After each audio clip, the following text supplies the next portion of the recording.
Та бүхэндээ энэ өдрийн амар амгалан айлтгая. За өчигдрийн засгийн газрын хуралдаанаар сангийн ам 5 асуудал оруулсан. За үүнээс 3 асуудлыг энэ та бүгдтэй одоо хэлье. Эхнийх нь бол 2020 онд Монгол улсын нийгмийн эдийн засгийг хөгжүүлэх үндсэн чиглэлийн баримт бичгийг засгийн газар оруулж хилцүүлж дэмжүүлээд улсын хурлд өргөн мэдүүлэхээр болсон. Тэгэхээр та бүгд энэ үндсэн чиглэлийн талаар товчхон мэдээлэл өгье. Нэг.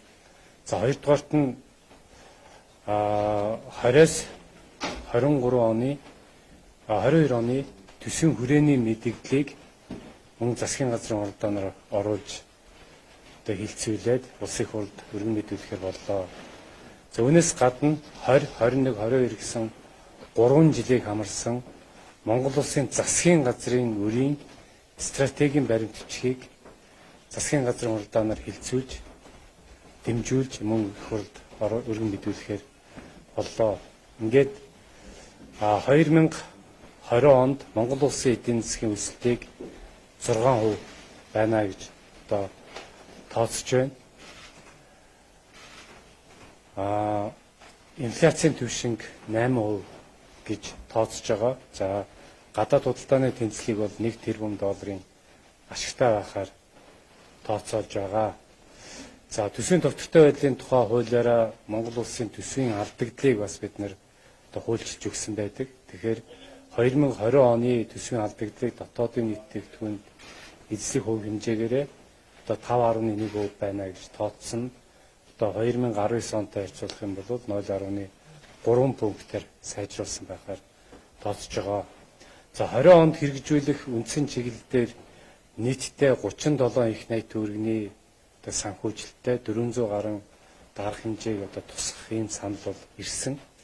За үүнийг нь үзээд мэдээ санхүүжлэх их усүрнийхээ боломжийн байдлыг за өөртөөгөө бас уялдуулаад за бас хэрэгжих нөхцөл байдалтай нь уялдуулаад нийтдээ нэг 10 их найт төгрөгийн 116 арга хэмжээг одоо үндсэн чиглэлд бол тусгаж оруулж ирж байгаа. За үүнээс улсын төсвөөс хэрэгжих нь бол анх ирсэн санал нь одоо 6 их найт буюу одоо төгрөгийн одоо санал ирсэн. За үүнээс улсын төсвөөр 3.4 их найтыг хэрэгжих ийм боломжтой гэж үзэж одоо төсвөөрөө суулгасан. За урсгал зардал дээр мөн ялгаа авахгүй 3.7 их найт төгрөгийн санал ирснээс бид нар улсын төсвөөр одоо 1.3 их найдын одоо арга хэмжээг одоо авч хэрэгжүүлэх юм боломжтой гэж үзсэн. Яг тэгвэл мэдээж хийх ажлууд бол их байгаа.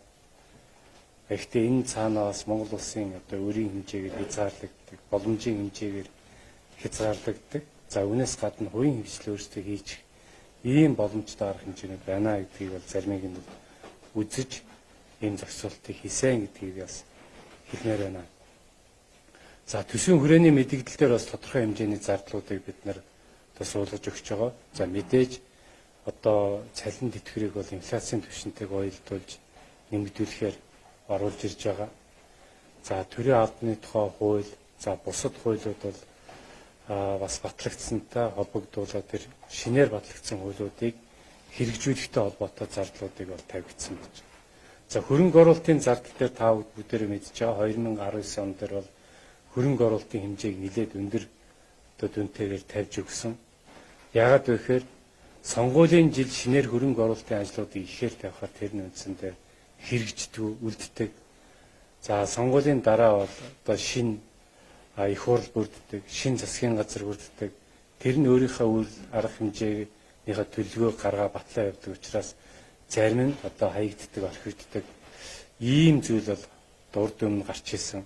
За тийм учраас бидний хувьд болохоор энэ 19 ондоо гол хөрөнгө оруулалтын ажлууд хийгдээд 20 онд тэр шинээр эхэлсэн ажлууд дуусгах хэрэгтэй гэдэг үндсэн зарчмыг барьж энэ хөрөнгө оруулалтыг ажлыг төлөвлөсөн байна. Гэхдээ ерөнхий сайдын одоо өгсөн чиглэлийн дагуу байгалийн түүхийн музей, үндэсний их театрын барилгын ажлуудыг улсын төсвөөр одоо тавьж шинээр эхлүүлэх ёстой гэдэг одоо чиглэлийг одоо бид нар энэ төсвийн хүрээний тооцоо хийхдээ мөн харгалзаж үтсэн байж байгаа. За өчигдөр дэлхийн номын өдөр болоод ерөнхий сайд үндэсний одоо төв номын сан дээр ажилласан.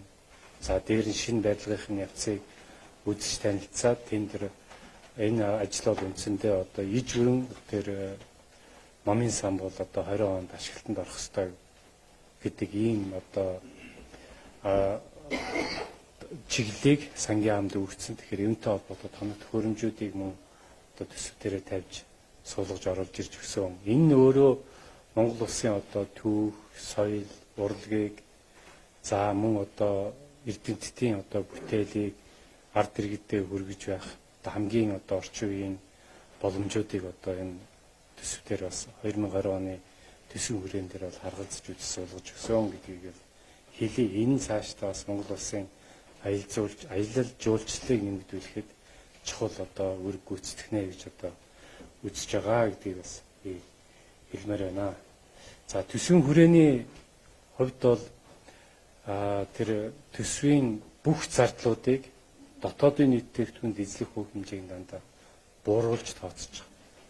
Өөрөөр хэлбэл энэ төсвийн зардал дотоодын нийт бүтээгдэхүүн эзлэх бүх хэмжээгээр буурна гэдэг бол үндсэндээ бол одоо сайн одоо үзүүлэлт байдаг. Тэгэхээр энийг бол бид нар цаашдаа бол тууштай авч хэрэгжүүлж явах үстэй учиртай гэж үзсэн. Тухайлбал одоо энэ төсвийн зарлагын дээд хэмжээ бол дотоодын нийт бүтээгдэхүүний 32.8% байсан бол үүнийг 32.4% болгож тооцож байна. За төсвийн зарлагын өсөлтийн хэмжээ бол дотоодын нийт бүтээгдэхүүний 5.5% байсан бол энэ 20 онд 4% болгож одоо буулгаж тооцож байна. Төсвийн одоо хөрөнгийн зардлын хэмжээ бол дотоодын нийт бүтээгдэхүүний 9.2% байсныг 8.6% болгож одоо буулгах жишээтэй. Өөрөөр хэлбэл төсвийн хүрээд тооцоолохдоо бид нар дотоодын нийт бүтээгдэхүүнд эзлэх тэр зардлын хөв хэмжээнүүдийг буусан байхаар одоо тооцоон гэдгийг би онцолж одоо хэлмээр байна.